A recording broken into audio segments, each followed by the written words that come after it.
um exemplo clássico, né? O que é a autarquia? Vejam lá, isso, na verdade, essa estruturação em específico, vocês vão ver quando vocês forem trabalhar em Direito Administrativo 1, mas não tem problema, a gente pode conversar um pouquinho sobre isso, e até vou botar no quadro aqui para ficar um pouco mais fácil, tá? O que acontece? Dentro da estrutura de administração pública, você vai ter o seguinte, ó, você vai ter essa estrutura aqui, tá? Se chama administração pública. Aliás, eu vou fazer uma coisa diferente. Eu já tenho isso pronto. Peraí, me dá um minuto só. Eu tenho isso aqui em direito administrativo, aqui só um pouquinho. Eu tenho um board aqui, que a gente consegue trabalhar. Deixa eu só ver onde é que tá. Tá aqui. Nós vamos estar antecipando uma aula de direito administrativo, mas não tem problema nenhum, porque o importante é vocês entenderem, tá? É ruim sair com... Professora, eu perguntei agora porque eu tinha entendido que a gente viria isso em direito empresarial, e nós não vimos, por isso que eu lhe perguntei, mas a gente vai ver em outra disciplina, bem tranquilo.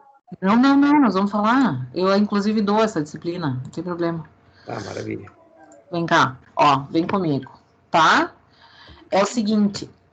em direito empresarial, vocês não vão trabalhar autarquias, por quê? Porque autarquias nada mais é do que uma pessoa jurídica, sim, de direito privado, mas uma pessoa jurídica de direito público, que é o que nós chamamos, de direito privado não, desculpa, uma pessoa jurídica de direito público que faz parte da estrutura da administração pública, tá?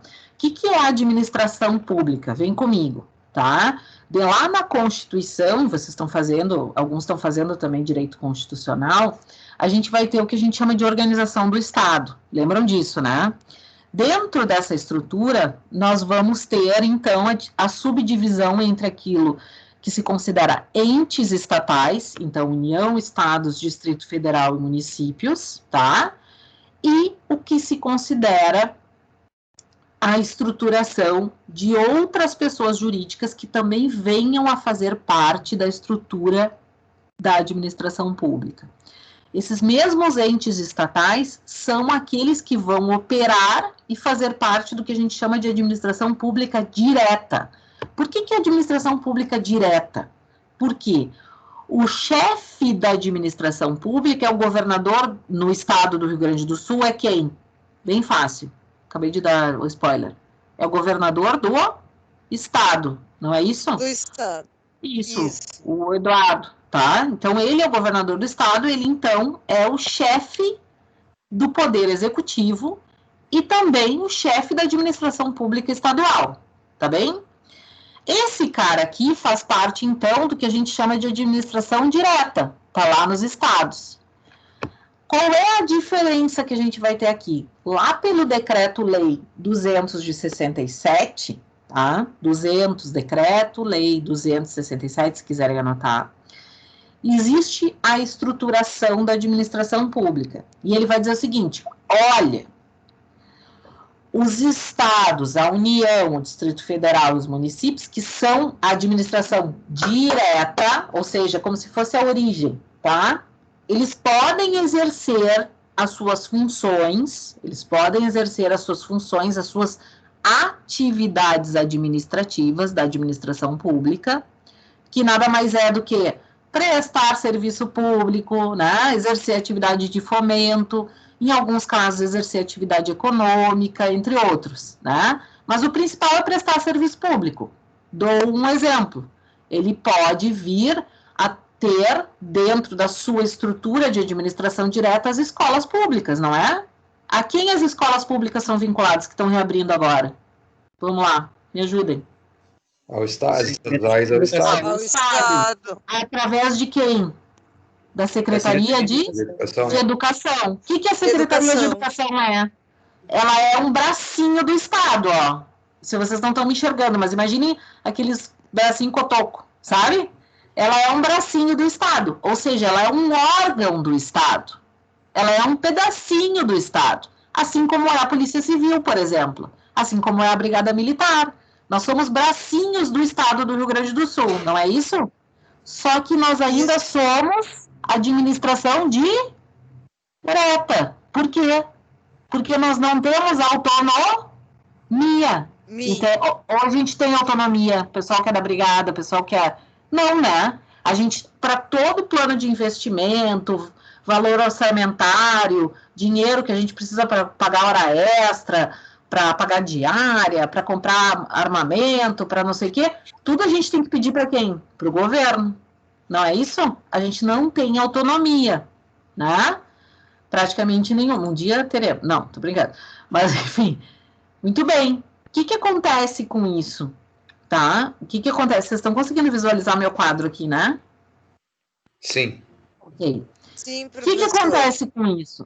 Essa estrutura de Estado é aquela que, quando inicia a estrutura de Estado enquanto país, estou falando, tá? Quando inicia a subdivisão e a ideia de direito administrativo, que vem lá da França, eles fazem essa ideia de que o Estado deve dar conta através dos seus bracinhos, tá? Dos seus órgãos. Ou seja, ele vai ter uma série de órgãos, uma série de secretarias, de instituições que são vinculadas a ele.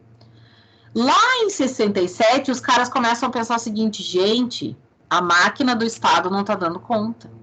Eu não consigo mais gerir tudo de maneira centralizada, percebe?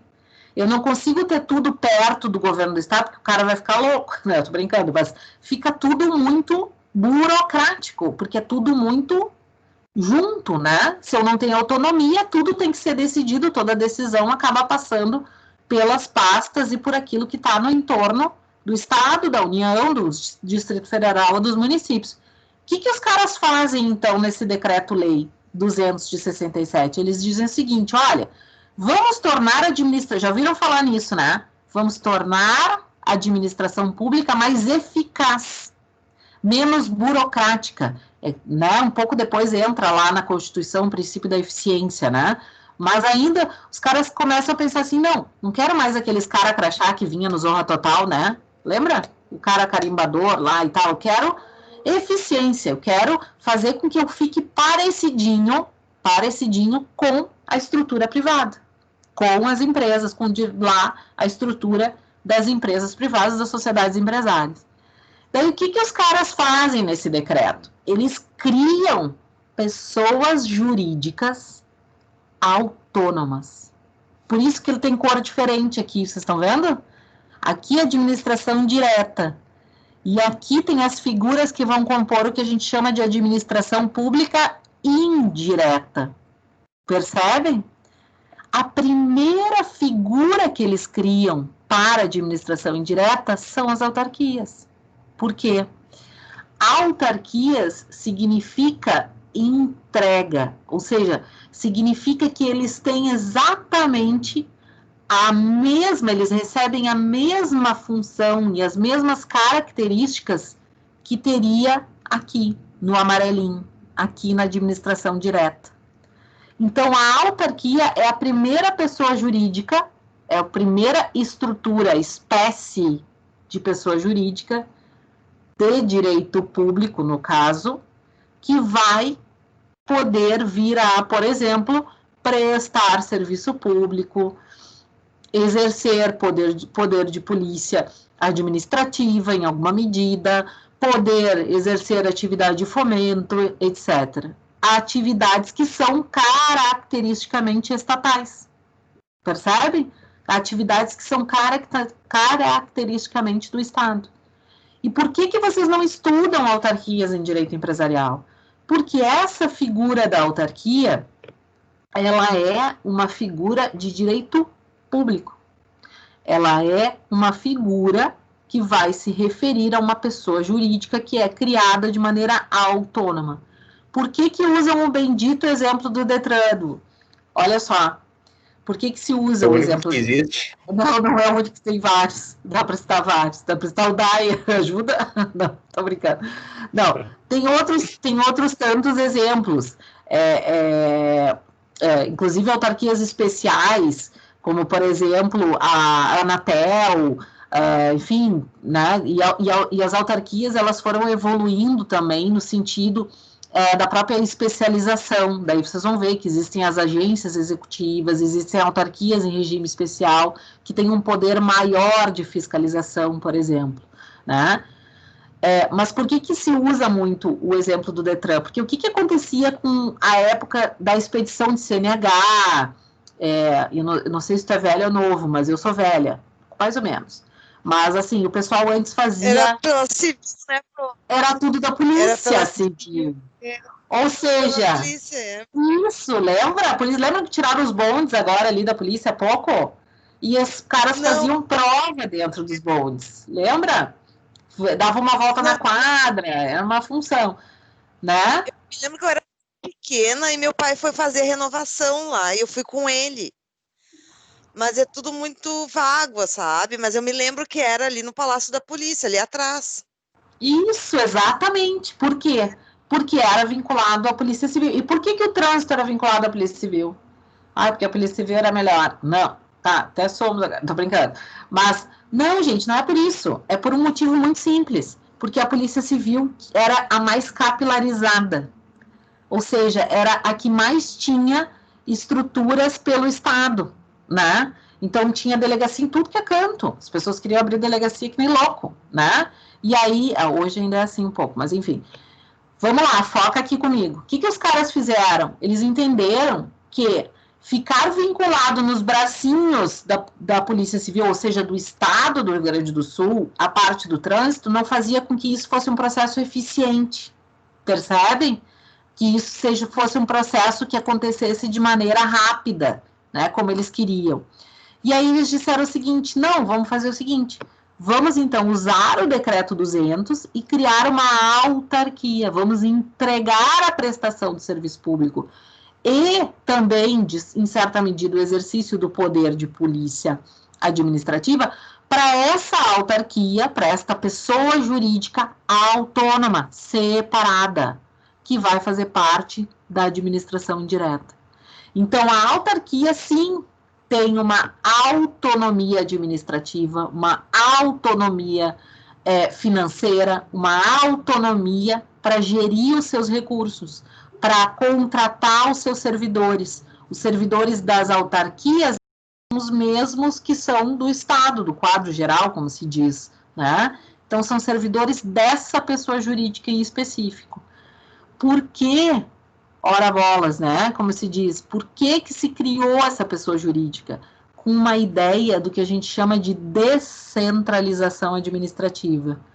Eu tiro a atividade administrativa daqui, do amarelinho, jogo para uma pessoa jurídica autônoma e faço com que essa pessoa jurídica tenha mais eficiência na prestação do serviço. E aí vocês vão me dizer assim, não, prof, só um pouquinho.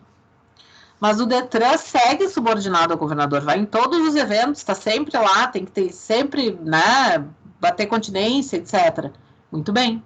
Só que também tem aquela história, né, que diz, é o primo rico, é quem consegue os valores, etc. Por quê? Porque ele é uma pessoa jurídica autônoma. Ele é uma pessoa jurídica cujo orçamento que ingressa para o Detran fica com ele. Não vai, em tese, pelo menos não deveria, para o caixa único. Percebem? Então, qual é o controle? Professora, só uma... Diga. É que nem a justiça, então, o Detran é que nem a justiça. Porque a justiça tem o tribunal fica com o dinheiro para ele lá. Ele tem Nesse sentido é que nem a justiça. Por quê? Porque o Poder Judiciário tem autonomia financeira e administrativa. Isso eles têm. Assim como, por exemplo, a Defensoria Pública. A Defensoria Pública é um exemplo de órgão do Estado que acabou se institucionalizando e ganhou autonomia financeira e administrativa. Mas é dessa mesma forma. Qual é a diferença do poder do Poder Judiciário? Ele é um poder, né? Então, aqui nós estamos falando do executivo, da estrutura da administração pública. Poder executivo, aquele que executa, que vai administrar. Poder judiciário, poder legislativo. Os poderes, eles possuem essa autonomia administrativa, assim como o Ministério Público, que aspas, né, brincam que é o quarto poder, não é, mas é também uma instituição constitucionalmente instituída, né, e tem a autonomia administrativa, financeira, orçamentária. Então, é exatamente isso, eles têm o recurso deles e eles podem gerir esse recurso dentro daquela instituição, diferentemente dos bracinhos, dos órgãos, né? Os órgãos têm que dar conta, têm que estar subordinados ao órgão central, que é o chefe do poder executivo, o governo do estado, né?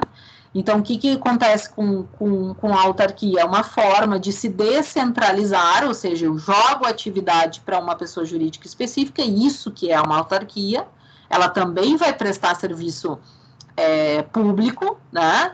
Mas ela será uma pessoa jurídica autônoma, separada do Estado. Ah, mas ela integra a administração pública? Sim, ela integra como administração pública indireta. E qual que é a diferença da autarquia para a empresa pública? Diferenças da autarquia para a empresa pública. Vamos lá. Por que tem essas figuras que eu trouxe aqui, ó? Viram que tem autarquias, fundações, empresas públicas, sociedade de economia mista.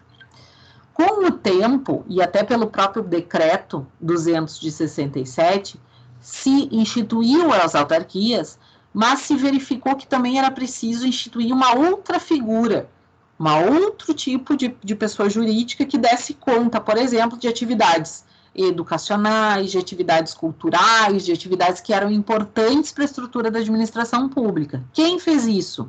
As fundações, que é a nossa segunda figura, eu louca para botar os dedos aqui, ninguém não aparece, a nossa segunda figura de administração pública indireta. Também é uma pessoa jurídica apartada, também é.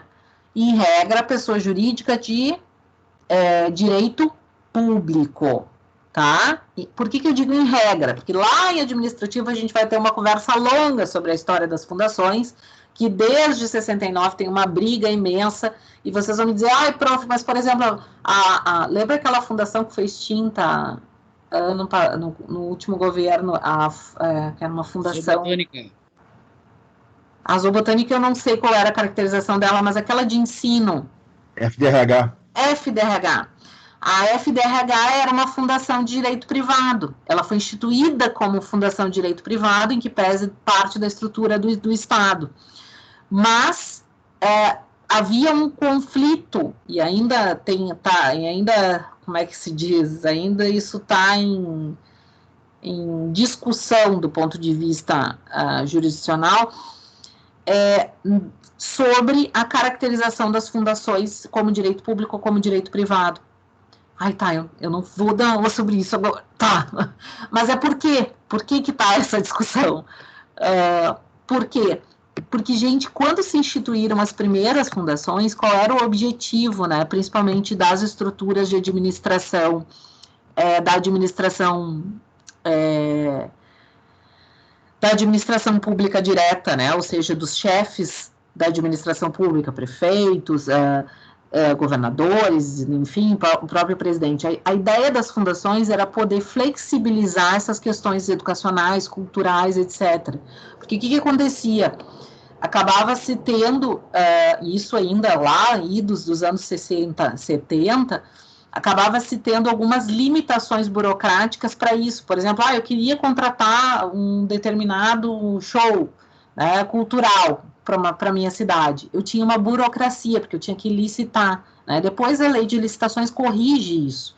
Mas lá na época se tinha essa dificuldade. Então as fundações foram uma forma de se conseguir fazer através das fundações, e por isso algumas criadas com a característica de direito privado, de maneira mais fácil do que se elas tivessem a caracterização de direito público. Prof, em linhas gerais é isso, gente. Tem uma série, em relação às fundações, tá? Mas tem uma série de decisões que, quando a gente estuda em direito administrativo, a gente olha cada uma delas para entender como foi sendo trabalhado isso dentro do Supremo Tribunal Federal, tá? Segura, respira, vem comigo. Prof, então essas duas primeiras, em tese, autarquias e fundações, são de direito público. Ok, podemos dizer isso. E para que servem as empresas públicas e sociedade de economia mista? Gente, entre as 4 grandes atividades administrativas da administração pública, Uma delas, prestem atenção, é a possibilidade da administração pública exercer atividade econômica de forma direta, ou seja, através da própria estrutura de administração pública. Como é que ela faz isso? Porque eu não posso ter, por exemplo,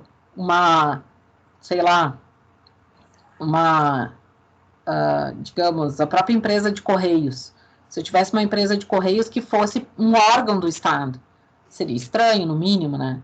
Então, o que se fez? Se criou duas figuras, duas pessoas jurídicas de direito privado, que são as empresas públicas e as sociedades de economia mista.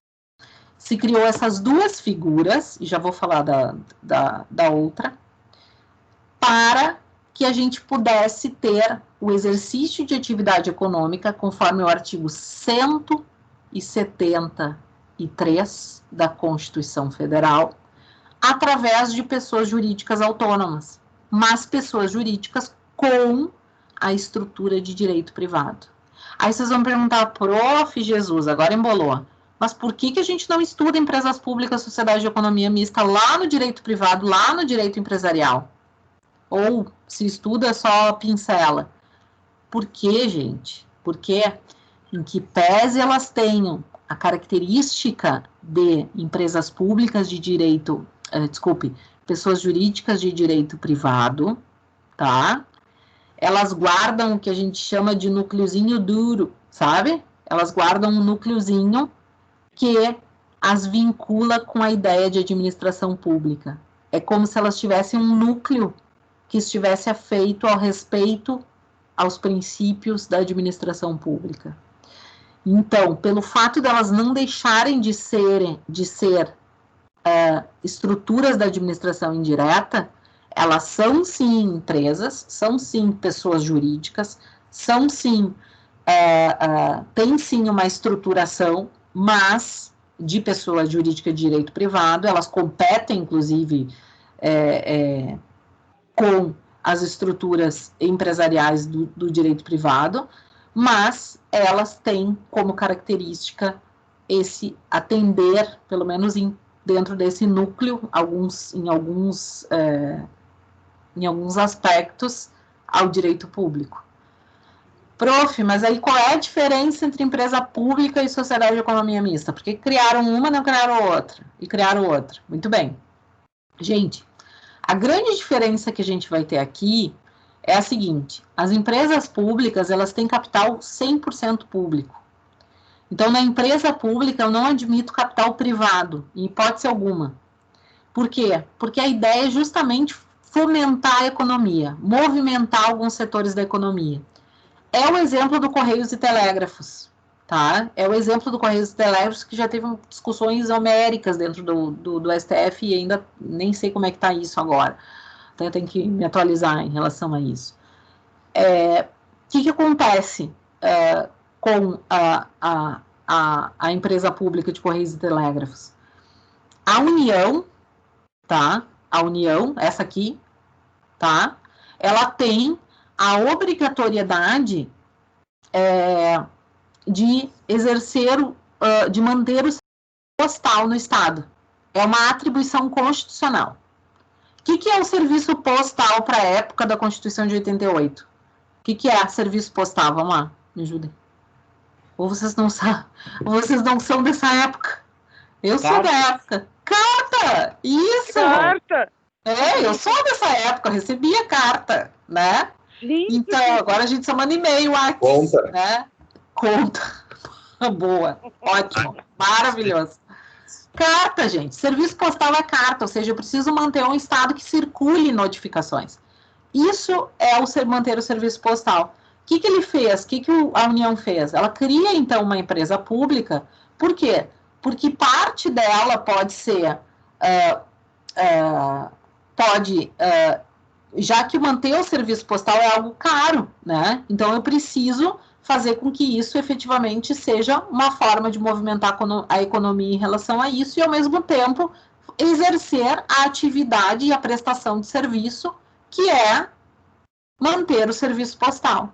Então, ela cria uma empresa pública e dentro dessa empresa pública vai se ter lá outros tipos de atividades, como, por exemplo, SEDEX, sei lá, transporte de encomenda, não sei, né, entre outros. Mas vai se garantir, pelo menos em tese, que vai se receber as cartas, as contas, as coisas, enfim, vai se manter o serviço postal do Estado. Prof, o telegrama, prof. Telegrama tá muito. Telegrama era rapidinho. Chegava rapidinho. Chegava antes do WhatsApp. Antes do WhatsApp chegava. Boa, nem lembrar o telegrama. Acho que nunca recebi um telegrama. Eu vou falar de pombo correio também. Daí nós vamos longe da pombo correio, botar no Jesus. Então, a ideia da empresa pública é isso. A empresa pública pode vir a exercer uma prestação de serviço, ela pode vir a exercer atividade econômica sem problema nenhum, e ela vai ser uma pessoa jurídica com características de direito privado, mas com capital 100% público. Então, o capital dela vai ser 100% público. Qual é a diferença para a sociedade de economia mista? A sociedade de economia mista, elas também vão se prestar à prestação de serviço público, ao exercício da atividade econômica, mas elas podem ter parte do capital com parte do capital privado, sem problema nenhum, né? Então, elas podem ter, o que elas não podem ter? Elas não podem ter o controle acionário, que é o caso da sociedade de economia mista, porque elas têm que ser uma sociedade anônima, a configuração dela obrigatoriamente tem que ser uma sociedade anônima ou uma SA, né? Como alguns já ouviram falar, mas ela pode ter até, então, 49,9% do capital privado, sem problema nenhum. Mas o controle societário, ou seja, a maioria do capital dela tem que ser um capital público. Qual é o exemplo que a gente tem em sociedade de economia mista? Para não dar o mesmo. Então, a gente tem lá o Banco do Brasil, a gente tem lá o Banrisul, é uma SA. Isso, o Banrisul é uma sociedade de economia mista, exatamente. O Banco do Brasil, o Banrisul, né? Outro exemplo é o próprio, que é uma sociedade de economia mista federal, o Hospital Conceição, conhecem? Né? O Hospital Conceição, esse da Zona Norte, Sim. Nossa Senhora da Conceição, Sim. não sei se o meu pai trabalha lá, inclusive. Sim. É um hospital que é uma SA. Qual é a diferença que a gente vai ter das empresas públicas para as autarquias no que toca à estruturação das empresas públicas ou sociedade de economia mista em relação às autarquias? Nas autarquias, a regra é que eu tenha servidores públicos de carreira. A regra. Aí vocês vão dizer, prof, mas tem no Estado uma que tem empregado público, outra que tem não sei o quê. Gente, é uma confusão. Administração pública e direito administrativo, a gente olha para a história, assim, quando a gente vê, para a gente poder avaliar. Mas hoje, a regra é que se tenha servidores públicos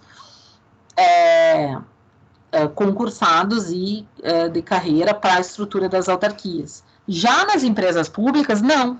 Né? Outro exemplo, a Petrobras. Quem lembra dos concursos para Petrobras há acho que uns 10 anos atrás, tinha uns quantos concursos para a Petrobras, né? Então, os concursos eram para empregado público, para o emprego público, né? Ou seja, são pessoas que vão ter a sua, diferentemente, por exemplo, daqueles que têm um cargo público de efetivo, como eu, por exemplo, eu tenho um cargo público efetivo, de delegado de polícia, claro, vinculado a um órgão, não vinculado a uma autarquia, muito bem. Esse meu cargo público faz com que eu seja uma servidora estatutária, né? Os empregados públicos lá, não. Eles vão ser o quê? Eles vão ser regidos pela CLT. Exatamente. É isso aí. Então, essa é a grande diferença entre essas estruturas. Por que a gente tem que criar essas estruturas, né? Por que é importante a gente fazer essas distinções? Porque senão, gente, acontecem coisas como, por exemplo, e hoje já está consolidado, tá? Mas a gente dá sempre esse exemplo porque é um exemplo clássico, né? Isso aparece aí na vida jurídica aí ao longo do tempo? A EPTC, né? A Empresa Pública de Transporte e Circulação. O que a EPTC faz, em regra? Ela presta serviço público, sim, né? Porque ela faz controle do tráfego, ela controla, enfim, dentro de Porto Alegre, né? O que ela faz mais? Ela exerce poder de polícia administrativa, multa, né? Caneta, né? Qual é a crítica que se fazia para a EPTC? Só para a gente fechar, para a gente lembrar. Lembram disso? Ninguém lembra? Era o acúmulo de multa que eles davam aí na rua, torto e direito, professora, até para quem nem passava na rua. Isso também eu ouvi, mas tá. Mas qual é... Não é isso. Mas qual era a crítica que se fazia? Se dizia o seguinte, olha, a competência, exatamente. Sensacional. Por quê? Porque se dizia o seguinte, olha, se as empresas públicas são pessoas jurídicas de direito privado que foram feitas, foram criadas, né, com a ideia do decreto Lei 200 de 67, com a ideia de exercerem atividade econômica, elas não podem exercer poder de polícia administrativa. Só quem pode receber a entrega, a outorga, a gente chama, essa é a palavra, outorga de polícia administrativa, como é o caso do bendito Detran, né? São as autarquias.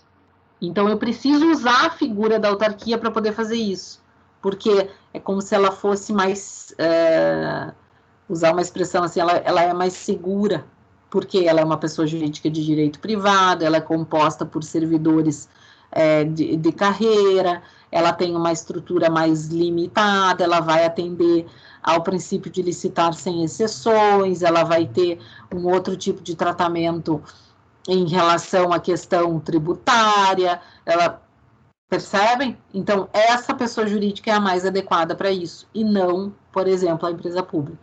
Prof, mas aí como é que se fez? Bom, o que acontece? A gente teve uma série de questionamentos por anos, acho que botei 10 anos, mas bota 20 anos aí, talvez um pouco mais. Teve uma série de questionamentos, inclusive judiciais, do ponto de vista da competência, né, em razão da criação da empresa pública.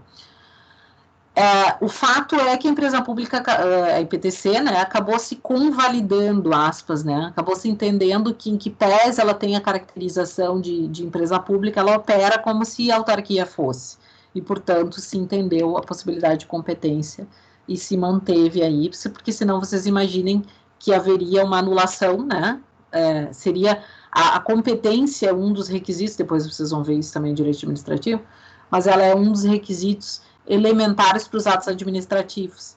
Então, o que a gente teria? Se a gente reconhecesse a EPTC como incompetente para a aplicação das multas que ele ali mencionou, brincando, aí meus grandes amigos da EPTC, que nem posso dizer isso de jeito nenhum, vejam que se teria toda... Ato nulo. Boa, Fábio. Excelente. Teria a necessidade de anulação e, portanto, vocês imaginem quanto de multa para trás e o caos que viraria, né, do ponto de vista jurídico e do ponto de vista fático, né? Ia sobrar então, obrigado. Ia sobrar para você. Como sobra o trânsito no interior, né? Em razão dos convênios que são feitos com a Brigada Militar para o exercício da Polícia Administrativa, né? Então, é nesse sentido. Enfim, não sei se ajudei, se atrapalhei mais, mas vamos lá. Então, a autarquia, ela presta um serviço de Estado e a empresa pública, ela pode ter uma concorrência na empresa privada? Poderia fazer essa relação? Isso aí. Ela pode exercer atividade econômica e vai ter as mesmas implicações que as empresas privadas. Artigo 173 da Constituição Federal. Isso aí. Excelente. Maravilha. Isso aí. Esclarecido. Isso aí. Esse é o bicho da autarquia. Agora, quando me perguntarem o que é uma autarquia, eu posso explicar. Não vou dizer que é o Detran. Não diz que é o Detran, pelo amor de Deus, vamos dar outros, vamos achar outras aí. Dá uma procurada, isso é muito legal de olhar, já fica a dica aqui. Dá uma procurada, por exemplo, a Anatel, A Anvisa não sei se é, acho que é, em regime especial, são autarquias em regime especial, e elas têm um poder de fiscalização maior, e é interessante ver a configuração delas, entrar no site e olhar a configuração, a estruturação do regime jurídico delas. É muito legal de ver, vocês não têm nada para fazer para ver isso, né? Mas é legal de ver, ainda mais para quem se interessa. Então é legal de ver, porque daí tu consegue enxergar, assim, quais são as diferenças. Até posso mandar para vocês aqui, porque eu uso isso em aula para quando falo em direito administrativo, a gente usa em aula aí. Ô, prof, é tribom isso aí que a senhora falou, prof. É tribom isso que a senhora falou, sabe por quê? Porque isso aí cai direto em concurso. Mas bota direto. É só o que cai. É só o que cai. Obrigada pela dica, vou olhar. Que cai.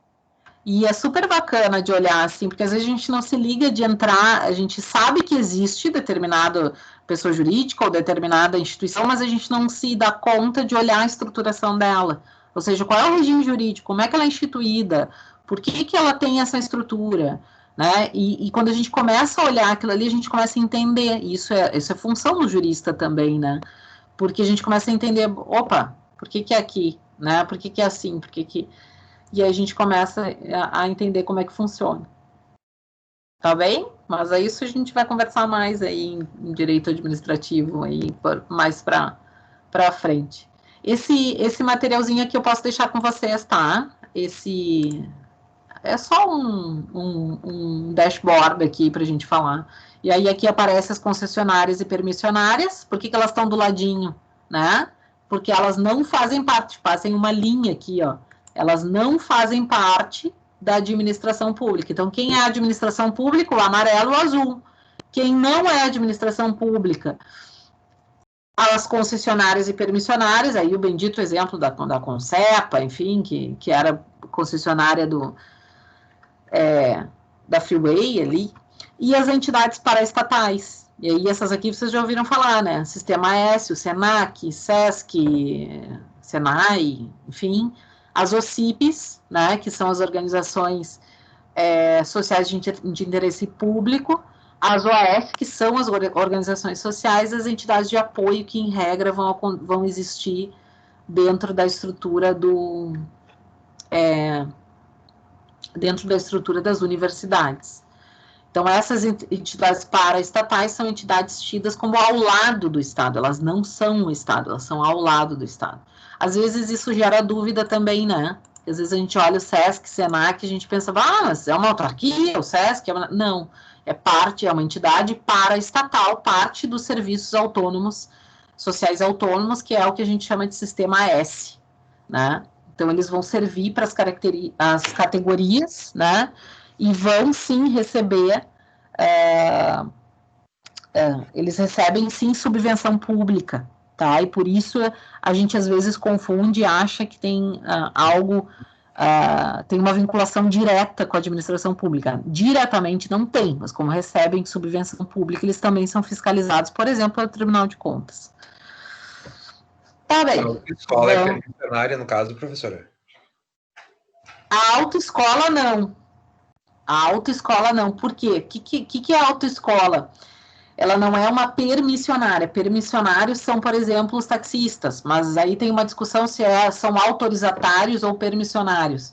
Já se entende que são autorizatários, que é um pouquinho diferente, tem uma diferença mínima aí dentro da lei de concessões e permissões, que é a lei de serviços públicos. É um bracinho do Detran. A autoescola, na verdade, elas são serviços terceirizados. Aí vocês vão se apavorar. Ela é como se fosse CRB, fosse uma franquia, CRBA. Professora. Não é bem uma franquia, tá? Porque a franquia é um tipo de contrato, um contrato empresarial específico. Elas são terceirizadas, ou seja, como se a gente abrisse um edital público, e é assim, se abre um edital público para que elas exerçam determinadas atividades e consigam fazer isso sobre o comando do órgão que é a pessoa jurídica Detran. Isso. Então, elas são, na verdade, pessoas jurídicas privadas, de direito privado, em absoluto, como os cartórios. Sim. Excelente, Tiago. Exatamente. Tá? Como os cartórios extrajudiciais. Então, na verdade, se abre, não é bem uma licitação, me fugiu o nome agora, nem carta convite, é um chamamento público, excelente. E essas pessoas, excelente, jurista, e essas pessoas vão participar, e aí ali vão ganhando. Claro que elas têm toda uma fiscalização do ponto de vista da execução, do ponto de vista das atividades. Não é assim, a minha autoescola é privada, eu vou ensinar a dirigir que nem no Canadá. Não, até seria bom.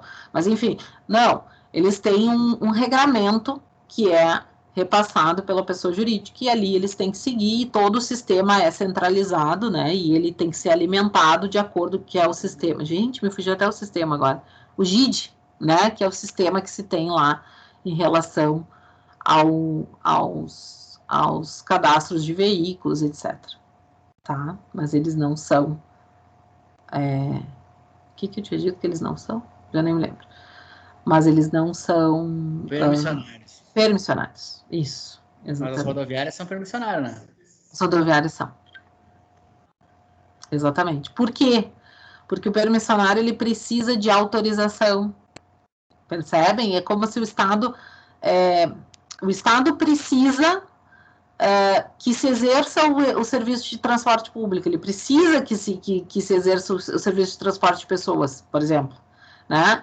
E aí, o que se faz? Bom, eu preciso fazer isso, mas eu preciso fiscalizar isso, eu preciso de um pedacinho disso. E aí, o que ele faz?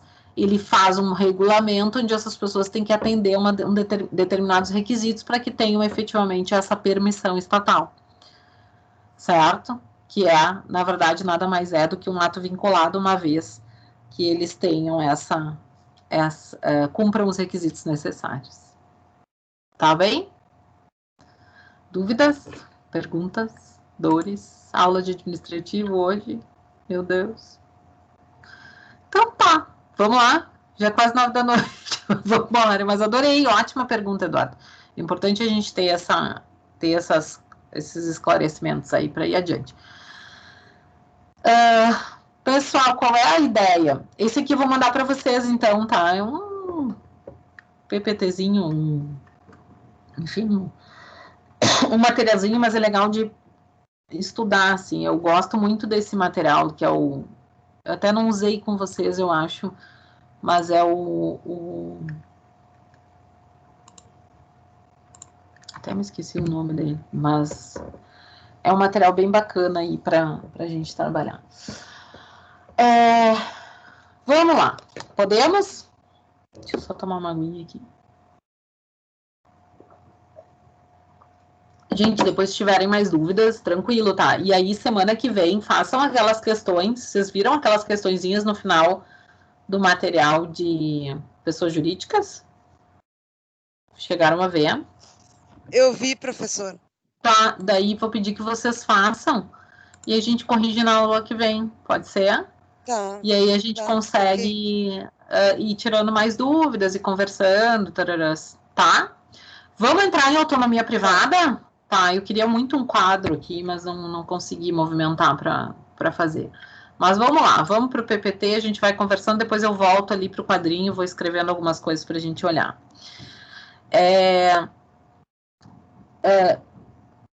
Gente,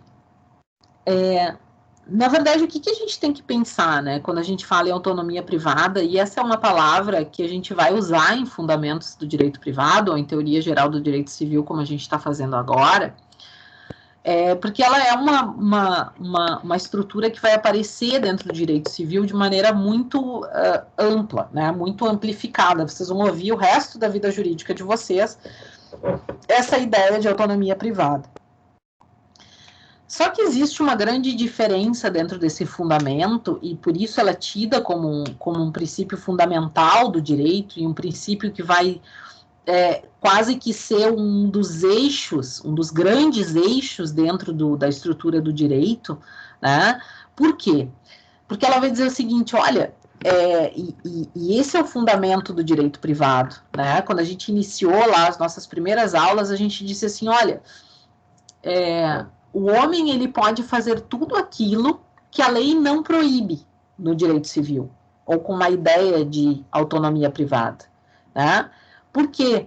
Porque se tem, então, a proteção aos direitos do homem, as regras, né, aquilo que está centrado, né, as liberdades dele, esse é o grande início que a gente vai ter lá da época da Revolução Francesa, a gente vai pensar o seguinte, olha, eu tenho sim o direito de contratar. Né? Existia uma frase antiga, e eu ainda me recordo até do meu pai falando sobre isso, porque ele dizia, não, mas eu posso fazer o contrato que eu quiser, né? Eu posso, antigamente, que nem se diz, né? A gente fazia, não, mas isso aqui eu vou comprar por tanto, e daí não entrego, e aí não documento, e aí não sei o quê. Então não havia até mesmo um formalismo dentro desse mecanismo, né? Porque a gente imaginava que, né, e o contrato ele era algo tão individual e tão centrado no homem, né, no indivíduo, naquela pessoa que está ali, que a gente não se dava conta de que o contrato pode afetar outras pessoas, o contrato pode afetar a própria estrutura social. Né? Então existe uma grande diferença, e isso é importante, entre o que a gente vai chamar de autonomia da vontade de um lado, tá? E autonomia privada do outro. Por quê? O que a gente tinha, né? E o que acaba sendo a grande estrutura, a grande relação que a gente vai ter entre a ideia de autonomia privada e a ideia de liberdade individual. Quando a gente inicia esse processo de estruturação do Estado, né, na época da Revolução Francesa, quando a gente inicia com os ideais de liberdade, né, num sentido muito voltado à ideia de que o homem é o centro, deve ser o centro das estruturas estatais, de que o Estado, na verdade, está ali para servir ao homem, ou seja, para dar conta e para reconhecer as suas liberdades e proteger esse homem, né? Quando a gente falou lá na Revolução Francesa, lá em direito constitucional, quando a gente falou na constitucionalização, que eu contei a história, acho que contei a história do Hobbes, né, para vocês, que tinha uma ideia muito mais de segurança, né, de estrutura de propriedade, né, de que o homem ele era livre, de que o homem tinha direito aos seus bens, que o homem tinha direito a contratar livremente com quem ele quisesse, né, contratar o objeto que ele quisesse e mais, da forma que ele quisesse. Então é efetivamente uma ideia de reconhecimento do homem, né, enquanto um indivíduo sujeito de direitos. E aí vocês vão entender por que eu estou dizendo isso. Porque havia uma ideia de que o Estado deveria garantir isso ao homem. Então, o Estado deve, sim, garantir que o homem pode, e isso é uma ideia que vem dos ideais burgueses, que vem dos ideais, como eu disse, da própria Revolução Francesa, mas de que o homem pode, sim, contratar para aquilo que for melhor para ele. Ou seja, a ideia, façam plim-plim agora e anotem, por favor, a ideia de autonomia da vontade. Então, essa primeira ideia de autonomia da vontade, foca lá, tá? Essa primeira ideia de autonomia da vontade, ela vem com um Estado, ela vem com uma estrutura estatal no cenário jurídico, vinculada a uma ideia de Estado mínimo, vinculada a uma ideia de sociedade liberal. Então, o Estado ele tem que ser pequenininho, ele tem que dar conta de regular situações e de proteger os direitos daquele sujeito. Proteger os direitos de liberdade, proteger a propriedade daquele indivíduo, proteger os contratos que ele queira fazer para fomentar a sua atividade econômica. O que isso faz e qual é a repercussão que a gente vai ter disso? A gente ainda está na autonomia da vontade. A repercussão que a gente vai ter disso é o seguinte, olha, o homem pode contratar o que ele bem entender, como ele quiser, e cabe ao Estado proteger essa liberdade. Cabe ao Estado fazer com que ele consiga fazer isso. E aí vem uma ideia e um viés muito grande, e eu peço que vocês experimentem espiar, como a gente diz, né, o Código Civil de 16, o Código Penal, lá com as suas primeiras estruturas, que tinham um viés muito patrimonialista. A preocupação desses códigos era uma preocupação muito mais voltada para a estrutura dos bens daquele indivíduo, da proteção à liberdade dele, do que efetivamente para uma função social, para a repercussão, plim-plim de novo, gente, para a repercussão social que isso traria aonde? No coletivo. Então, eu focava muito mais no indivíduo e muito menos no coletivo, nos demais, né? Na própria sociedade, na própria estrutura que vai se ter. Gente, qual é a diferença, então, entre a autonomia da vontade, que advém de uma ideia de liberdade de contratar, de abertura, né, de um movimento muito mais preocupado com a própria criação da relação jurídica? Olha, uma vez feito o contrato, ele não pode ser desfeito, né? Não importa que as cláusulas sejam abusivas, ou que as cláusulas sejam desequilibradas, não estejam em equilíbrio, mas foi feito o contrato. Quem é que me ajuda a lembrar, gente? Isso é importante, mas quem é que me ajuda a lembrar da própria estrutura que nós tínhamos à época? Desculpa, acho que saiu ali. Da própria estrutura que nós tínhamos em relação ao contrato. Isso eu me lembro de maneira muito presente, né? Porque qual era a ideia? Mas você contratou. Mas o preço era exorbitante, né? Ou até mesmo as discussões que se tinham das cláusulas de adesão, ou as discussões que se tinham em relação aos financiamentos de veículos. Lembram disso? Não, mas a senhora contratou. Agora deu, não tem conversa. Tá aí, você assinou o contrato. Parecia uma amarra, né? Lembram disso?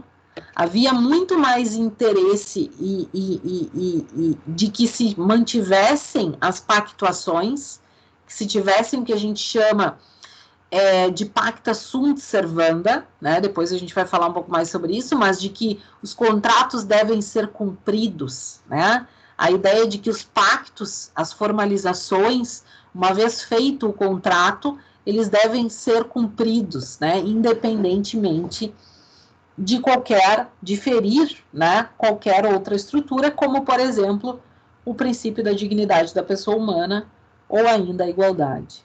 Então, a gente começa a pensar, cara, se o foco do contrato e da proteção do Estado era muito mais voltada para quê? Para o estabelecimento da relação jurídica, né? Então, eu estabeleço lá, relação jurídica, sujeito A, sujeito B, objeto X. Ok.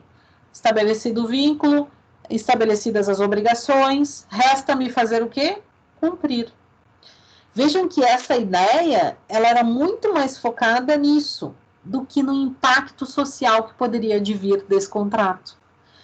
Então, a gente começa a pensar nessa estrutura e começa a pensar assim, bom, mas por que isso, né? Por que isso é importante? Porque a grande diferença que a gente vai ter entre a ideia de autonomia da vontade, lá no início, com a ideia de liberdade de contratar, e autonomia privada, está justamente na evolução dessa nomenclatura. Porque a autonomia privada vai passar, então, a considerar o que nós chamamos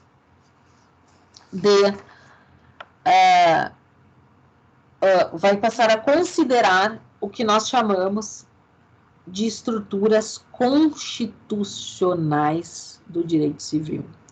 E aí vocês vão me lembrar do seguinte.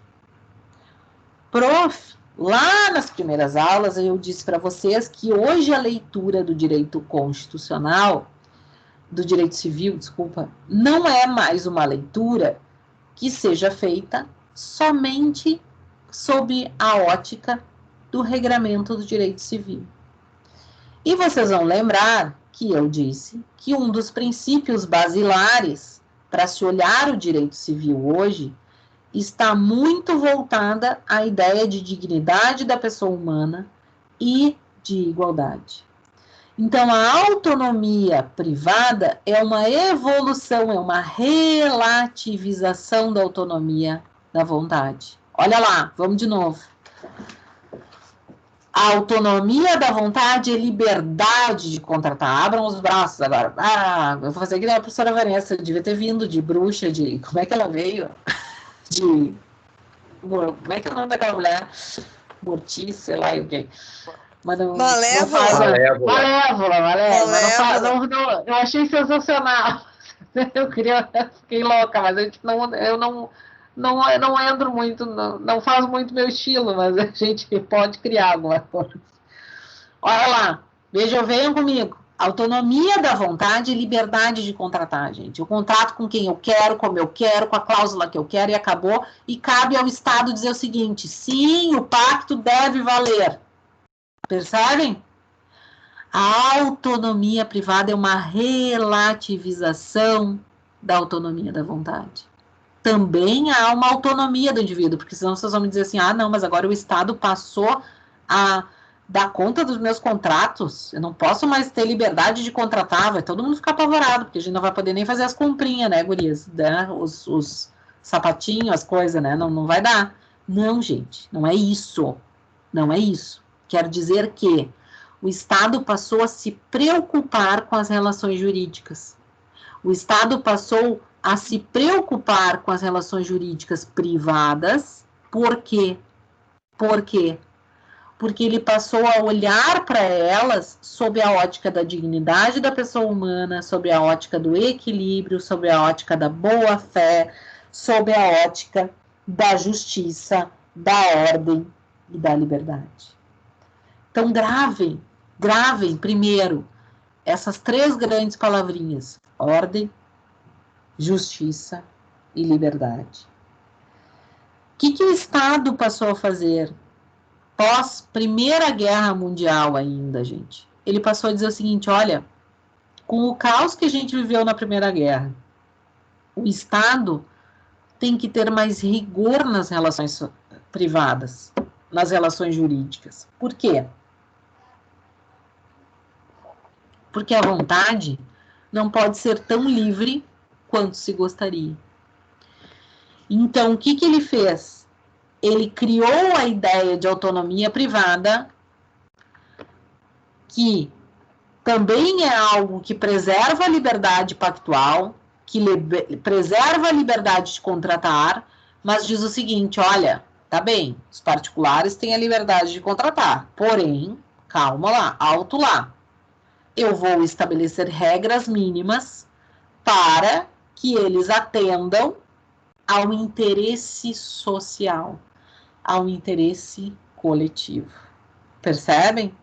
Então, a autonomia privada é uma autonomia também, e aí vocês peguem essa autonomia aqui e façam um desenhinho aí, a Jana que gosta do caderno, e coloquem do lado, na volta dela, uma coroinha, assim, ó, toda a volta, dizendo assim, ó, limites. Limites. A autonomia da vontade, então, é uma autonomia livre. A autonomia privada é uma autonomia relativizada. É uma autonomia que vai vir com limitações do Estado. Tá bem? Já vamos ver um exemplo para a gente pensar. Olha lá. Tá? Gente, essa ideia, então, vem muito no seguinte sentido, de que eu não posso pensar num sistema de direito privado que olhe só para os particulares, que olhe só para aqueles que estão contratando, né? Eu tenho que pensar no contrato sob a sua ótica social. E aí entra aqui, como eu disse para vocês, a ideia do pacta sunt servanda, né? Que é a ideia de lei entre as partes, que os pactos fazem lei entre as partes. Isso vocês já devem ter ouvido falar, né? Me lembro da expressão, agora me lembrei da expressão, é o fio do bigode, não era assim? Que diziam, né? Eu fiz o contrato no fio do bigode, né? Aquela coisa, aquela ideia de que se contratou, se deu a palavra, se empenhou a palavra, né? e que ainda que isso tenha uma influência do ponto de vista do coletivo, ainda que isso exorbite a própria eficácia particular, eu vou ter a necessidade de cumprir esse contrato. Então, a autonomia privada, ela vai transformar essa ideia, né? Ela vai trazer uma ideia de Estado interventor, uma ideia de que o Estado deve intervir, não ser mais um Estado mínimo, mas ser um Estado interventor, ser um Estado que autodetermine, que traga limitações para essas contratações, e se começa a pensar também em como vai se fazer isso. E, gente, olha só, né, para a gente começar a sentar o pé aqui, como é que eles fazem isso? Né? Como é que eles começam a pensar nessa ideia de constitucionalização e como é que eles traduzem isso dentro do nosso código? Eles começam a pensar da seguinte forma, olha, existem princípios basilares e, portanto, limites basilares que devem ser atendidos em todo e qualquer contrato, que o Estado deve proteger, né? E que princípios, que estruturas são essas, né? Então, a ordem pública, a estrutura dos bons costumes, a estrutura da boa-fé, vocês vão ouvir falar muito do princípio da boa-fé, do princípio da probidade, ser probo, ser correto, né, ser honesto. E mais 2 grandes princípios que são importantes aqui, tá? Que eu peço que vocês anotem aí. A estrutura da função social dos contratos e a estrutura da equidade. Gente, vocês não têm ideia do que foi vivenciar a transição do Código de 1916, que foi o primeiro Código Civil que nós tivemos, e depois, posteriormente, o Código de 2002. As transformações que nós tivemos, especialmente quando a gente falava em princípios como o princípio da boa-fé, em situações que falavam efetivamente na questão da equidade, né? Por quê? Porque eram princípios até então tidos como princípios implícitos, princípios que sequer apareciam na estrutura dogmática, na estrutura de regramento escrito, né? E aí se pensava, bom, mas o que é boa-fé? Né? O que é ser probo? Quais são os limites da probidade? Né? E a gente começava a repensar isso para repensar a estrutura dos contratos. E mais, a própria estrutura contratual do ponto de vista da função social dos contratos. Ou seja, quais são os limites disso? Até onde vai a configuração da ideia vinculada ao indivíduo, vinculada àquele que é sujeito, que é parte da contratação, dentro da ideia do pacta sunt servanda, e até onde vai a própria estrutura que nós vamos ter e a necessidade de se ter reequilíbrio contratual. E aí vocês experimentam, e quero aqui deixar como tarefa de casa, que vocês coloquem na jurisprudência, eu vou deixar ali na tarefa do final da aula, que vocês coloquem na jurisprudência do Tribunal de Justiça a palavra reequilíbrio contratual.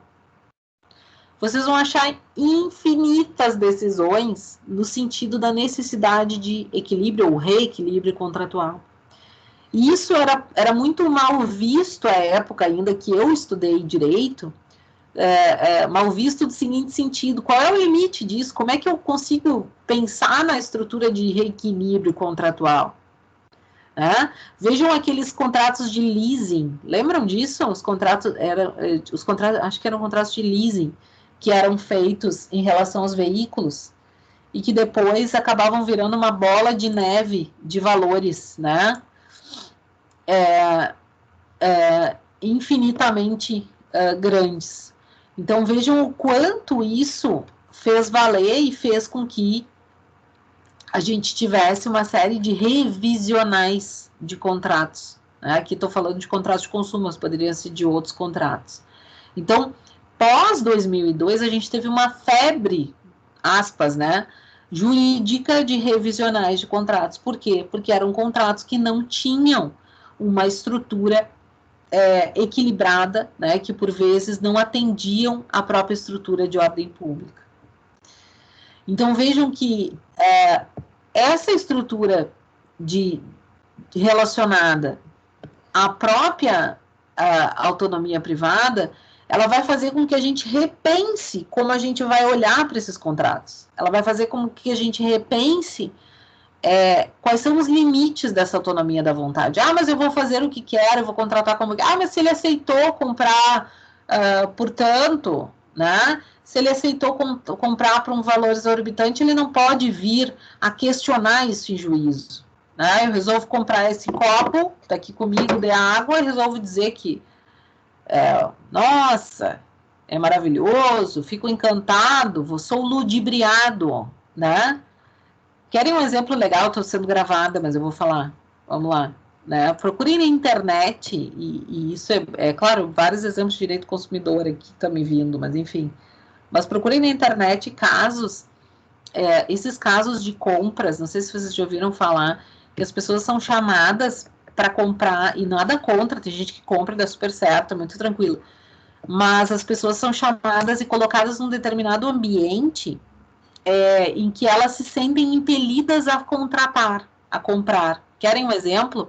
Aquelas vendas de viagens. Não sei se vocês já ouviram falar. Era muito comum se ter, não é bem viagens, tipo uma associação, um clube de descontos para viagens. Já passei por isso também. Isso, né? Que eles te chamam sim. Né? Lembra disso? E aí eles te chamam e dizem te botam numa sala, daí te dão uma diária cortesia, e aí depois te dão uma espumante, uma comida, um troço, não sei o que, e tu vai sendo levado aquilo ali, né? E aí, e antigamente não se olhava para isso, se pensava assim, olha, a pessoa foi lá, quis contratar, tá? Ela tem capacidade civil plena, lembram lá da capacidade civil? Tem capacidade civil plena, ela foi porque quis, sentou lá, tomou uma espumante, resolveu fazer, tá bom, o problema é dela. Um dos questionamentos grandes que está sendo feito, procurem aí, tem até uma ação judicial, mas até era legal da gente dar uma olhada nela, vou ver se ela é aberta. É sobre, não sei se vocês já viram aquele Golden de Gramado. Golden... Professora, mas tinha do Uruguai também, né? Do Uruguai também. Do Uruguai também, para Punta del Este, te lembra? Isso aí. E aí tinha tinha no Plaza, tinha não sei onde, mas tem esse do Golden também. E aí os caras te atacavam na rua. Do Plaza, né? Lembra? Assim, é horrível, porque fica várias pessoas, assim, né, na sala, e cada um numa mesa, eles fazendo negócio, e eu, enfim, eu senti aquilo ali, vou ver o que ele quer. E aí foi, disse, não quero, e aí veio gerente, vem não sei quem, e vem, e eu não quero, e assim, eu não quero, eu quero ir embora. Teve uma hora que eu disse, eu quero ir embora. E aí que eles, não, mas fica ali, eu tô preso aqui, eu quero ir embora. E aí que eles me liberaram. Não, mas o senhor tem que ficar, porque o senhor assinou e disse que não sei o que, não é assim, e aí, e aí vira uma loucura aquele troço. E aí faz uma festa toda, quando um aceita, porque eu acho que as pessoas ficam... Isso, eles gritam, batem palma, todo mundo bate palma, aquela confusão. Também. E aí tu sai de lá achando o máximo. Tem gente que sai... E não é que não possa, até pode ser que sejam coisas boas, que vale a pena, não sei, entendeu? Mas assim... O que não pode, né? E que antigamente, na autonomia da vontade, era permitido. Pô, o Igor foi lá, tu sentasse lá, Igor. Tu assinou porque tu quis. Não interessa o conceito, que é justamente isso aqui, a ideia de vícios do consentimento, né? A ideia o questionamento da força vinculativa do consentimento voluntário. Ou seja, eu tô ali, eu tô consentindo, mas assim, será que não tem um vício nesse meu consentimento? Será que eu não fui induzido, levado a isso, de alguma forma, né? Sugestionado a aceitar essa contratação, que daqui a pouco eu nem fiz as contas em casa, nem falei com a esposa, eu nem sei se efetivamente era isso que eu queria, né? E antigamente, essas estruturas de contrato não eram revistas, né? Eu até dei o exemplo daquele Golden de Gramado, que é um que tu passa e eles botaram um negócio do Papai Noel ali na frente, vocês já viram. Nada contra, deve ser bom, tá? Mas eles botaram o negócio de Papai Noel, aí eles ficam um cara ali, te chama, vem fazer uma foto com o Papai Noel, não sei o quê. Aí você vai ali, tá com a família, né? Tu vai com a criança quer tirar foto, aquela confusão, senta ali, tarará, e aí o cara, não, mas o senhor entra aqui, só olhar o empreendimento, tarará, e aí a coisa vai, né? Então, até teve esse questionamento que eu me referi, é um questionamento do juiz federal até, que fez, eu vou tentar achar a ação para a gente espiar, né? Então a gente começa a pensar, bom, tá, mas até que ponto isso é, né, tido como consentimento voluntário ou não, né? Outro exemplo interessante também, gente, a questão da abusividade dos juros, né, que por muito tempo também foi fator de revisionais, né? A própria questão dos contratos que tem uma evolução totalmente em desequilíbrio, né? Que chega um ponto que você está pagando 3, 4, 5 veículos, quando na verdade o objeto contratado era um, e daqui a pouco você está com uma dívida absurda, né? Alcandeias, isso aí, né? Lembrando. Então você está com uma dívida absurda que na verdade supera em absoluto o objeto. Aí você vai dizer, não, só um pouquinho, mas eu contratei tanto e não era isso, etc. Então, antes, especialmente antes do Código de 2002, não se tinha essa flexibilidade do ponto de vista jurídico, né, de demandar efetivamente e questionar até mesmo a força obrigatória dos contratos, né, essa ideia de que uma vez contratado e assinado, você tem que cumprir o contrato até o final, você fica vinculado a ele, né. Então, esses questionamentos, eles passam a vir dentro da estruturação da autonomia privada e fazem com que isso se relativize, né? Um dos exemplos que a gente vai ter aí, dentro do próprio Código Civil de 2002, que é o nosso Código Civil atual, a ideia da estipulação de contratos atípicos, né? Observadas as normas específicas. Era muito comum, e isso vinha de uma maneira muito engessada, especialmente no Código de 16, a gente ter espécies de contratos e esses contratos terem que seguir exatamente aquelas normativas, né? Então, a ideia dos contratos atípicos é justamente a possibilidade de se ter formas de contratação que atendam à função social, que atendam ao princípio da boa-fé, que atendam ao regramento do próprio Código Civil, mas que tenham uma estruturação adequada àquela realidade social. Querem exemplos? Olha lá, né? Tem coisas bastante interessantes aqui para a gente pensar. É o caso dos contratos pela internet, né? Vocês imaginem se a gente tivesse que alterar o código para pensar nos contratos pela internet e a evolução que a gente teve disso. Vamos dar um exemplo aí da pandemia. Quem é que me ajuda? Quem é que não comprou alguma coisa por WhatsApp? Eu tô perguntando quem é que não comprou, porque todo mundo deve ter comprado alguma coisa, nem que seja um pão, um pão caseiro, alguma coisa, entendeu? As pessoas hoje compram pelo WhatsApp, compram pela internet, né? Então, hoje está cada vez mais comum a gente fazer contratações e pactuações por e-mail até, né? Então, eu faço por e-mail, assino, esse e-mail é considerado como assinatura, enfim. Hoje, esses contratos já são mais normais para nós. A época, em 2002, meu Deus, né? Acho que a internet estava uma carroça ainda começando, né? Então, vejam como essa abertura do código, ela serviu para acompanhar a realidade, né? Porque hoje a gente não consegue exigir que todas as contratações... Vou dar um exemplo para vocês da escola do meu filho. A escola, hoje, eu acho interessante, porque é uma evolução, né? Antigamente, a gente ia na escola, fazia a matrícula, fazia os pagamentos, assinava uma papelada, lembra? Tinha toda aquela função de escola.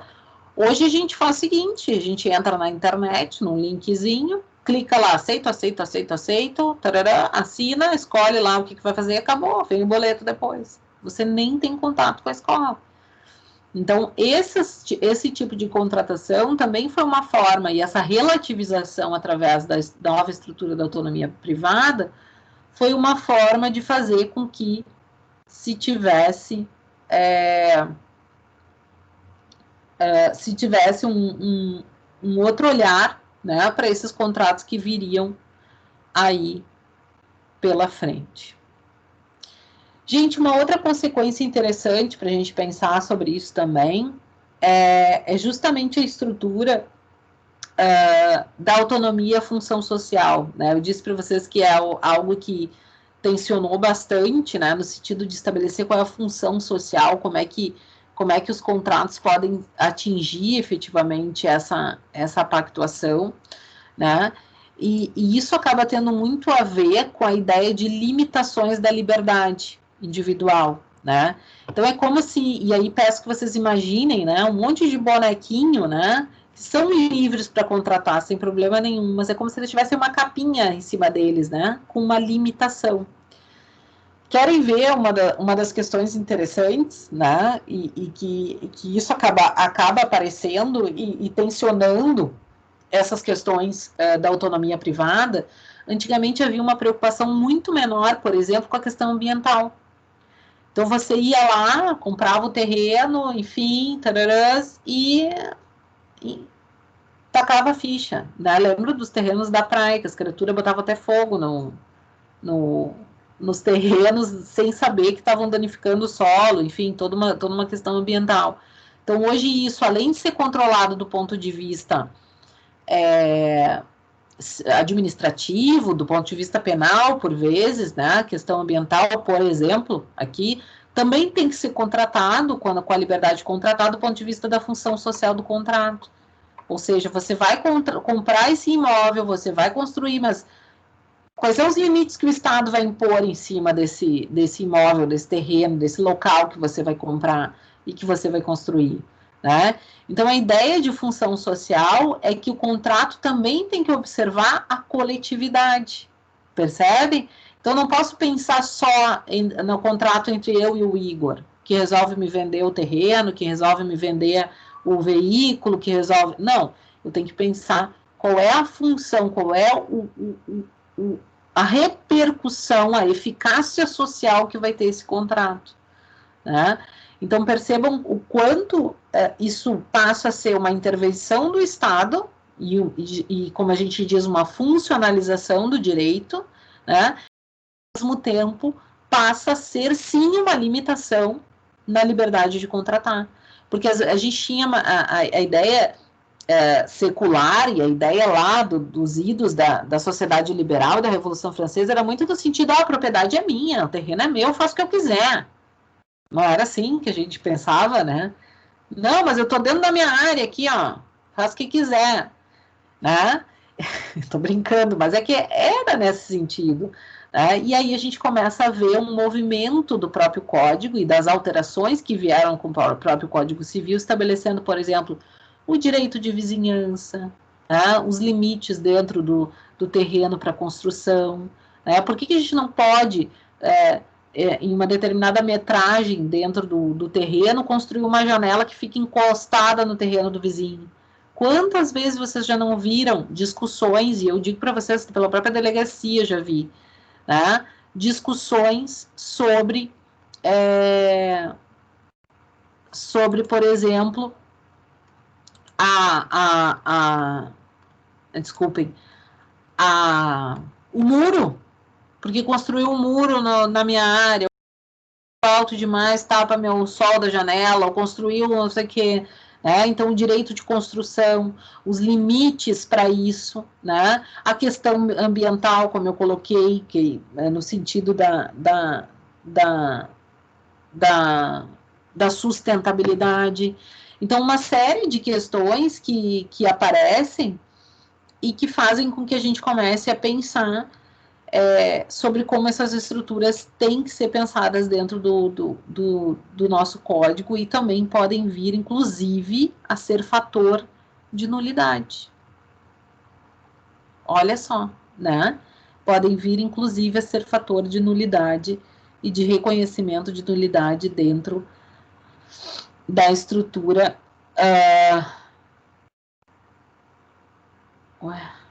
aqui, da estrutura de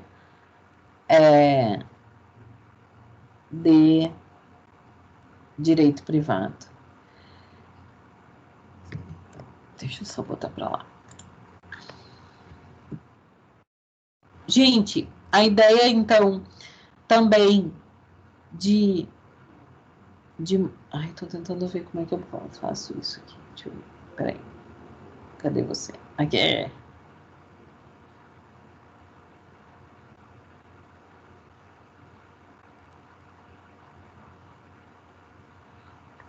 Aí eu vou tentando olhar aqui as mensagens, porque não... agora eu tô olhando. Agora eu tô vendo.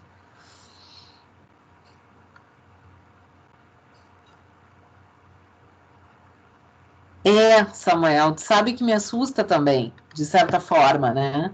É importante que a gente pense nessa ideia e essa tua fala é interessante no seguinte sentido. O objetivo da teoria e da relativização da autonomia da vontade, ela vem muito no sentido constitucional, ou seja, de que se tenha um olhar efetivo, né, para o coletivo, que se tenha um olhar efetivo para o reconhecimento e a necessidade de preservação da boa-fé, da igualdade, enfim, né, a ideia de não se levar vantagem, a ideia de se ter limitações. Qual é o grande problema, e talvez seja a tua angústia, né, talvez seja a tua grande angústia aqui. O grande problema, e era o desespero, que nem eu digo, dessas estruturas à época, e porque eu vivenciei a entrada do Código de 2002, o grande questionamento era muito no sentido de como a gente vai pensar, né, e como a gente vai pensar e como a gente vai fundamentar, quem é que vai preencher, quem é que vai dizer do ponto de vista hermenêutico, né, a gente sabe que são juízes, mas tá bem, mas quem é que vai dizer e como vai dizer do ponto de vista da função social? Até que ponto uma terra é improdutiva? Até que ponto existe um limite ali ou não, né? Então, essa questão da razoabilidade na aplicação desses princípios faz com que a gente, por vezes, no Estado brasileiro, tenha medo desses princípios tão abertos, né? Mas, claro, eu não os vejo com maus olhos por um único motivo, porque também, de outro lado, né, e aqui tu falas a ideia de autoritarismo, enfim, de outro lado, também é complicado a gente manter uma sociedade com uma autonomia da vontade em absoluto, uma liberdade de contra-ataque que não garanta os direitos do indivíduo, né? Vejam aí o que a gente estava dizendo dessa vício de consentimento, né? Por exemplo, numa contratação como essa. Não tem nenhuma boa-fé demonstrada, se você for pensar, em uma pessoa que te coloca numa situação em que tu é quase obrigado a assinar um determinado contrato que nem tu sabe se quer, efetivamente. Né? Então, esse movimento é um movimento que vai gerar, por exemplo, e foi uma das grandes conquistas aqui, num subsistema, aí, num sistema jurídico em apartado, como o próprio Código do Consumidor. Né? Hoje a gente tem a ideia de vícios, dos prejuízos, enfim, então a gente tem um arcabouço de normas que vem a proteger o indivíduo, né? E que faz com que ele possa ter a garantia de que efetivamente vai haver boa-fé, né? A grande questão que a gente volta aqui como juristas, né, em que pese a ideia de relativização, a ideia de constitucionalização, em que pese, do ponto de vista teórico, tem um arcabouço importante e interessante para a gente pensar, a gente volta, né, na questão da decisão jurídica. Né? Quem decide, quem diz o que é boa-fé? Quem prova quem está de boa-fé? Né? E por isso que a gente sempre diz, gente, a importância que tem vocês terem esse cuidado de efetivamente estudar, de efetivamente buscar as melhores teorias, né, para que a gente possa pensar nisso de uma maneira bem prática e, ao mesmo tempo, bem consolidada, né? Então, isso é bastante importante. Vamos experimentar, dar uma olhada no TJ aqui, como um exercício final. Olha lá, vamos experimentar, ó, para a gente começar a pensar nisso. Tudo isso vocês têm no resumo, tá? Tem um resumo lá disponível também para vocês. Vamos ver aqui, ó. Vamos lá no TJ, deixa eu só abrir aqui. TJRS.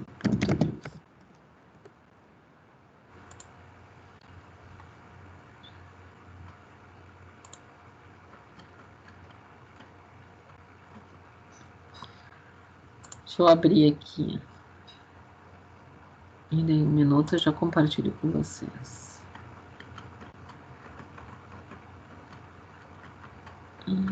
Que houve? Ah, não, é aqui, aqui.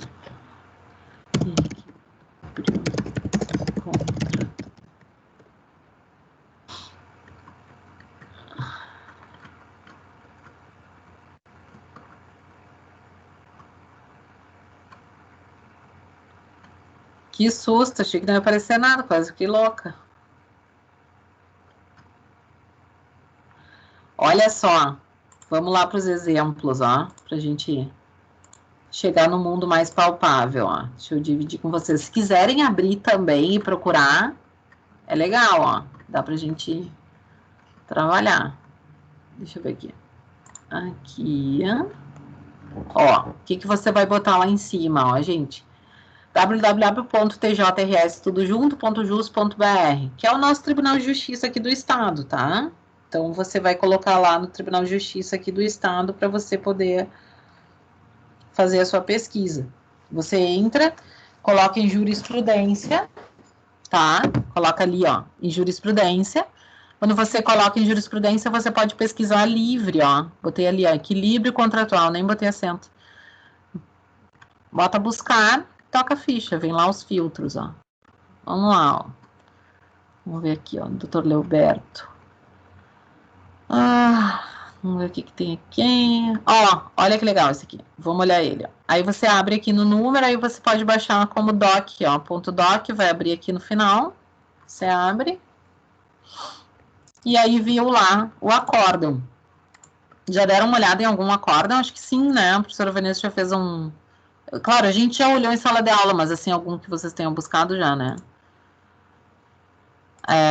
O acórdão nada mais é que uma decisão colegiada, tá? Por isso acordam os desembargadores, não é acórdão de get up, né? É acórdão de que eles acordaram, né?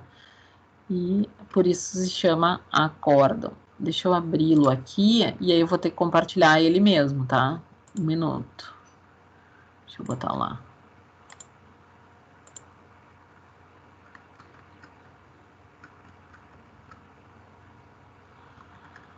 Olha só. Aqui, não.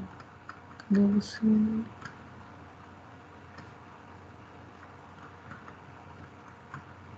Aqui. Ok. Olha lá, o que tem aqui? Vamos ver, eu peguei agora, tá?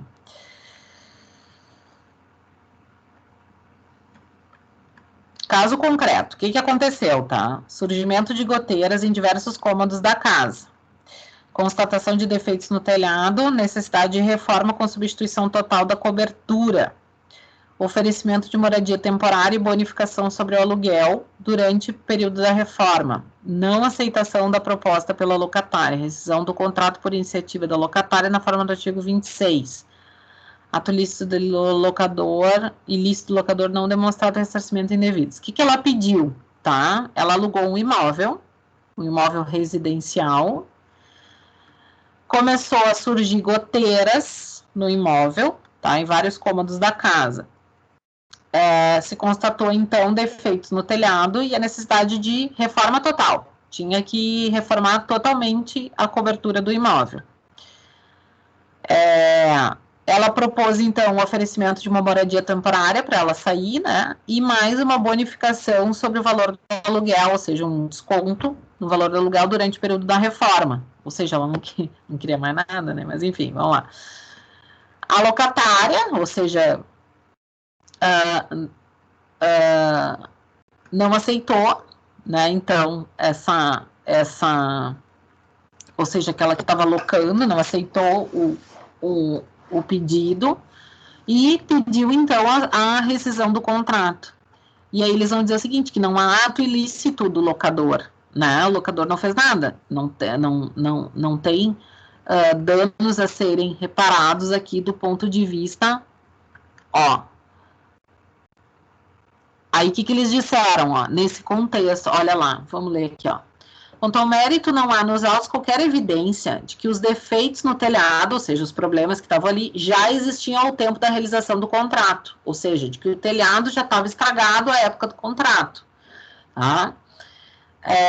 Tampouco há indícios de que o locador sabia da necessidade de substituição do telhado.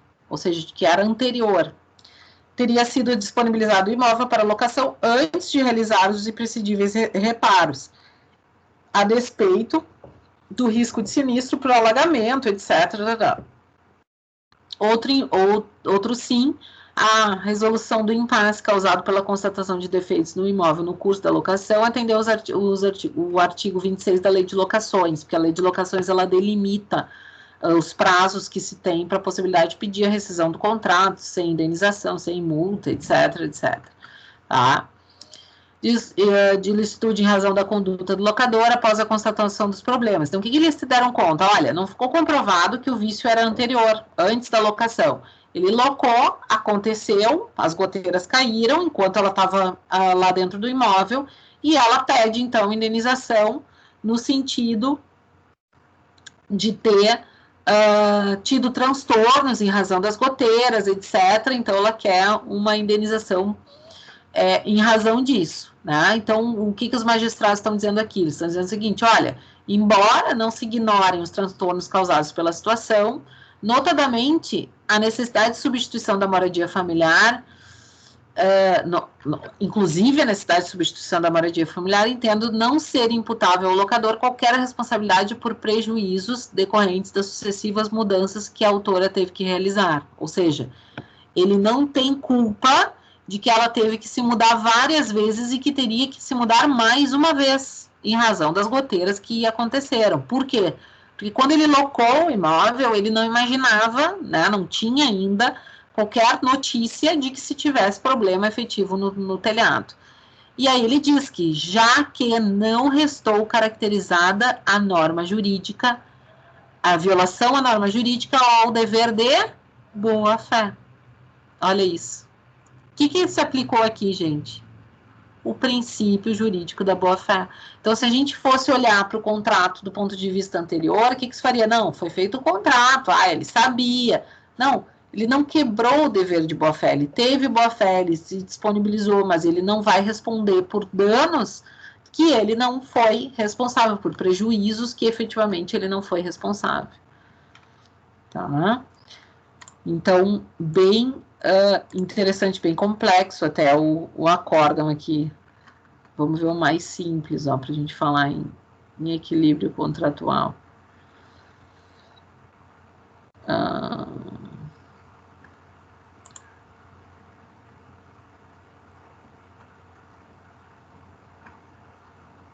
Olha aqui, só porque nós falamos sobre isso há pouco. Vamos ver esse aqui, olha lá.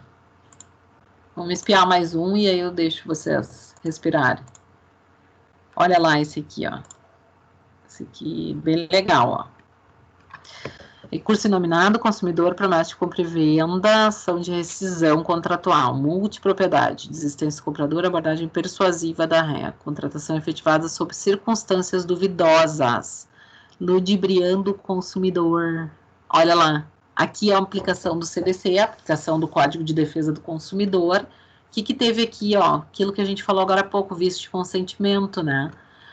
Os autores buscam a rescisão do contrato de promessa de compra e venda de cota de imóvel, ou seja, uma parte de um imóvel na modalidade multipropriedade, bem como a restituição do valor de 18 mil, sustentando vício de consentimento. É exatamente o caso degramado que eu trouxe para você, se é que não é de lá. Deixa eu ver aqui de onde é a demanda. Espera aí. Vamos ver. Tá aqui, Golden Mountain, ó. Exatamente o caso que eu falei para vocês, daquele degramado no final no início daquela rua, quando quem vem por de quem vem por Nova Petrópolis, não, de quem vem por Igrejinha, eu acho que é. Golden Mountain Empreendimentos e as duas criaturas ali. O que aconteceu aqui, ó? Olha, exatamente o caso do Igor e o caso desse degramado, ó. Os autores buscam rescisão do contrato de promessa de compra e venda de uma cota de imóvel de multipropriedade. O que é multipropriedade? Você compra uma cota, você tem direito de ter posse do imóvel, de utilizar o imóvel em determinados dias do ano, né?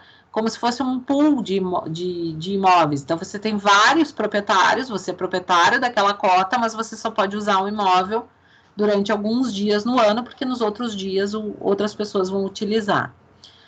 Sobreveio sentença sustentando o vício de consentimento, que é o que a gente falou, ó, no ato de assinatura do contrato, ou seja, que ele foi ludibriado.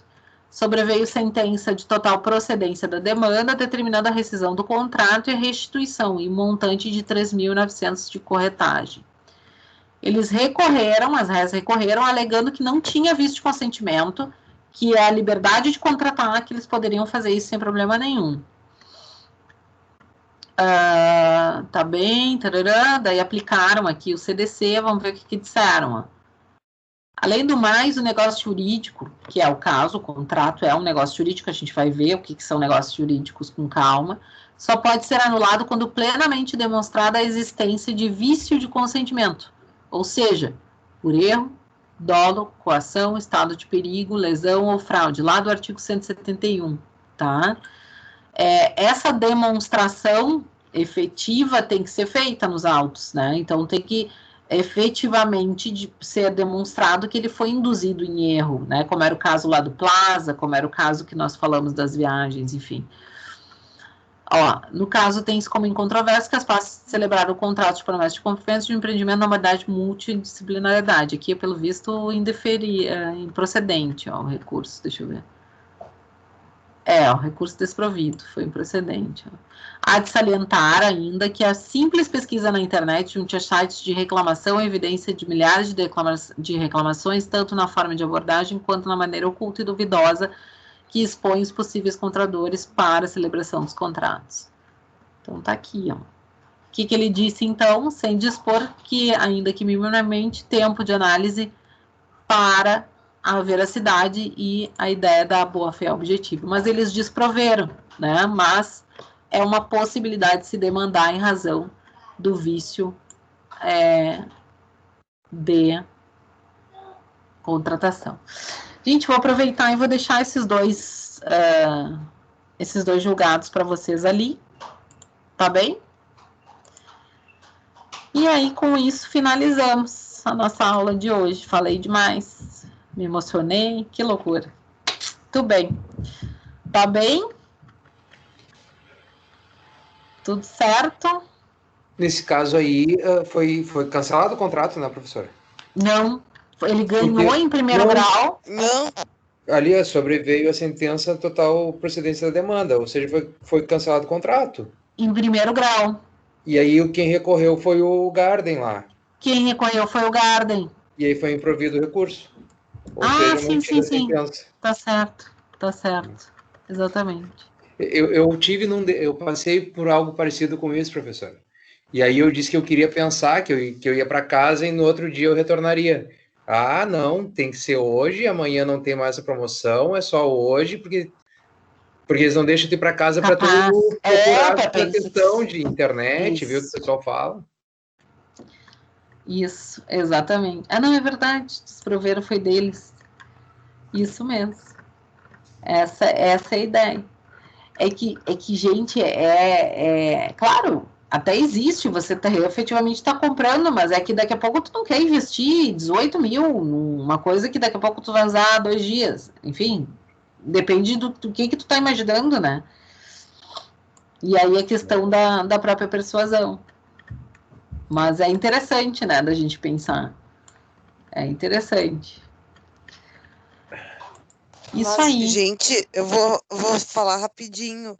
tem um seguro que eles ligam para as pessoas, para quem tem cartão de crédito, tem conta de telefone, e o mês passado apareceu um seguro, que eu me dei por conta que estava aparecendo um seguro na conta da minha mãe.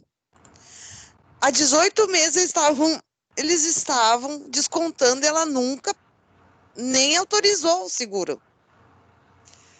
E então tem que olhar os extratos, porque às vezes eles estão usando pela pessoa ter uma conta de telefone, um cartão de crédito, eles colocam na tua conta bancária um seguro. Incorreto, né? Mas eles entregaram, eu fiz eles entregarem em 2 dias, todo o dinheiro estava ressarcido na conta.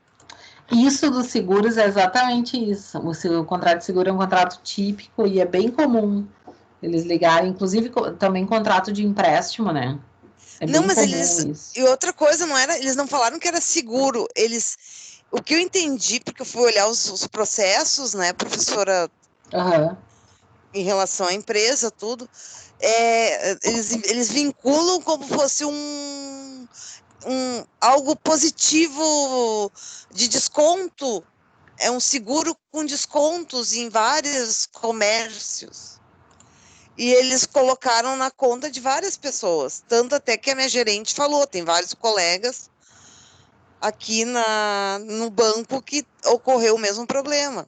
Daí eu consegui de volta, mas quem entrava na justiça não recebia de volta os danos morais. Só quem tratava com eles que recebeu. Claro. Direto.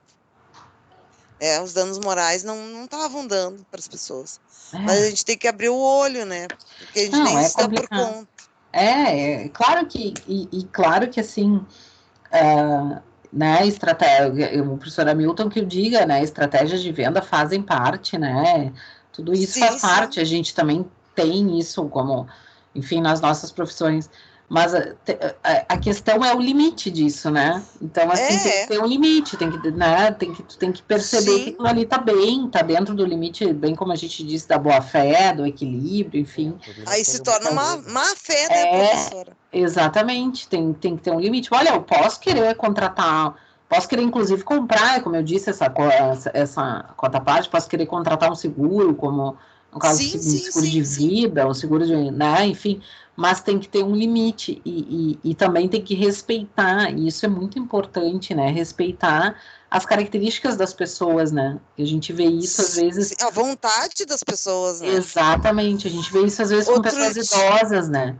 Então, outro dia uma moça me ligou e ela insistiu, eu disse, mas não adianta eu fazer, porque eu não vou poder te pagar. Eu falei bem assim, eu não queria fazer. Eu disse, mas eu não vou poder te pagar, daí não adianta fazer, eu vou ficar te devendo. Aí ela desistiu.